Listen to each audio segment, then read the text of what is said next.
Welcome back to Edmonton. Yay, Citadel. It's been 2 years since you've been here? I think it's three. 3 now. 2008. Yeah, and 25 years of doing this. Yeah. Congratulations. Yeah, go figure.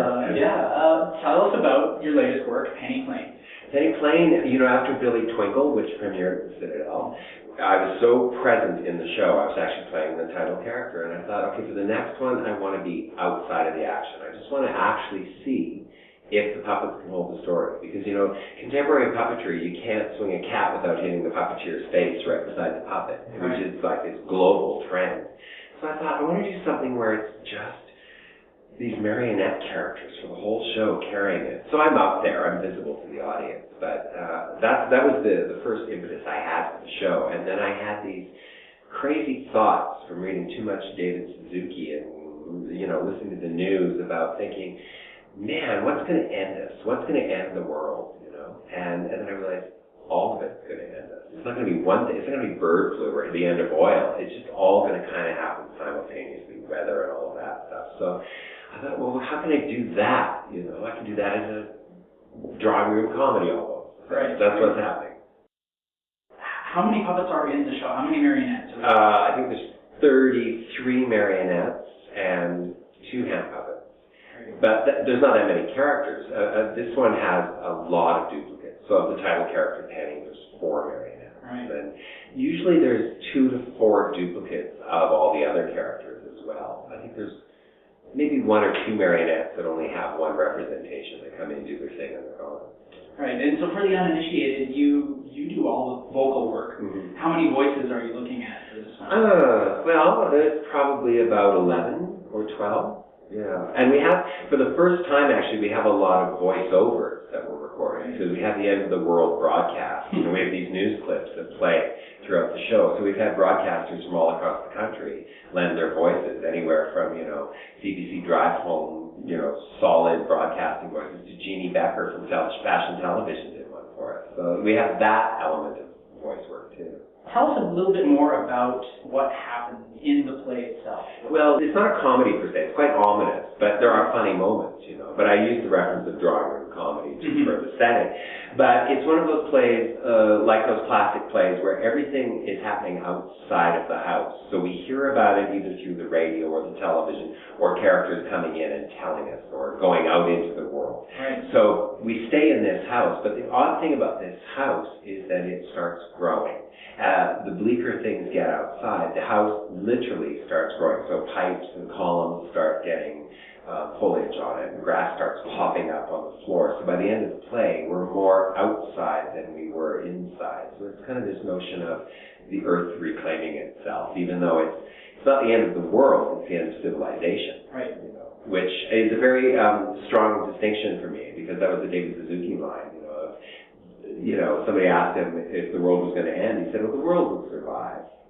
Us? Maybe not. So that was a big thing for me. So I just thought, let's put these characters in this house, the good, the bad, and the ugly, and see how they deal with these last 3 days of civilization, which is, what it is, really, 3 days. Yeah.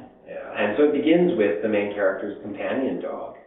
She's blind, and her companion dog speaks, of course, announcing that he wants to go live as a man, if this is the end of the world. And so he leaves, and other dogs come in to audition for the role of companion. How much time goes into creating a piece like this? You people have no idea. I forget. No, I always forget. It takes a full year. It takes a full-on year in the studio. Yeah. And that's 7 days a week, and long days. And now that I live and work in the same building, it's good. It means I can pad downstairs in the morning and go right to work. But I can't remember the last day off I had. But it's just months and months of process that doesn't look like anything's happening. But, when you think 33 or 40 puppets, there's a whole period of designing them, which was last August 2010. And then there's sculpting, which takes a whole 6 weeks, 2 months. And there's sculpting bodies. Then all of November, December, January was mold making. And then the spring was casting from the mold. So for months it just looks like feet and limbs and half bodies on all the work tables. But in the last month, it all starts coming together. You start seeing puppets. But it's crazy. As you know, and as it will show people, I'm sure, we're still doing it here. Yeah. The clothes are going on here, and we couldn't string the puppets before we got here because we needed set and the room. So we'll be stringing everybody here, and they're very long strung puppets. That's great. You've played through some great houses across the planet, really.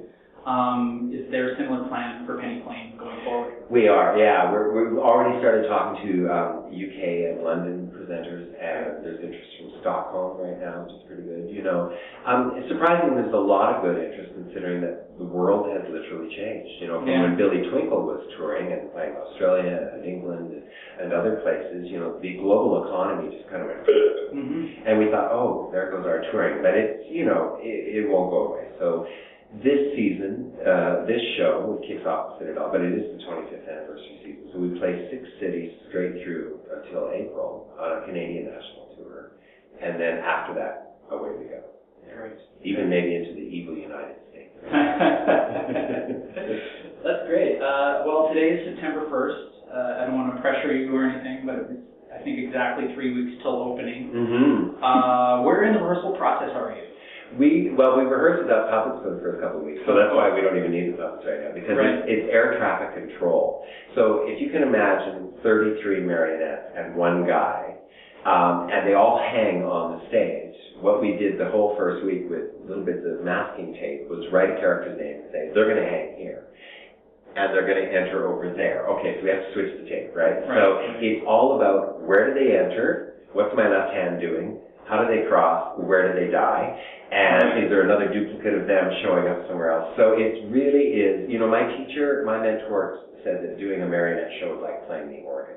And so in rehearsal you have to learn all the elements separately. It's like with an organ you learn the stops, the pedals, the keys, when it's with the music, and it's just repeating those actions. And he said at some point, if you practice all those actions, you'll find yourself making music. He said that's what it is. So right now I'm learning stops, pedals, keys. So I'm also trying to just run repetitively until the script is in my mind with a muscle memory, because I have to, unlike an actor who can just go, Jason, how nice to see you, I have to go, Jason, how nice to see you, and have the other character in my hand to enter, you know? Yeah. So it's fun though, it's just mechanical, and today I had the first glimmer of character. It was like, okay, I'm not just saying lines, now I'm actually playing around, because I know where she's coming from, I know where she goes, I know what I have to physically do to make the house grow a little bit, so.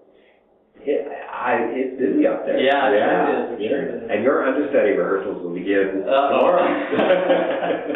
Well, thank you very much for this, Ronnie. This is a rare opportunity, and we're very grateful for it. I love the Citadel. I'm really glad to be here. Hey, Edmonton.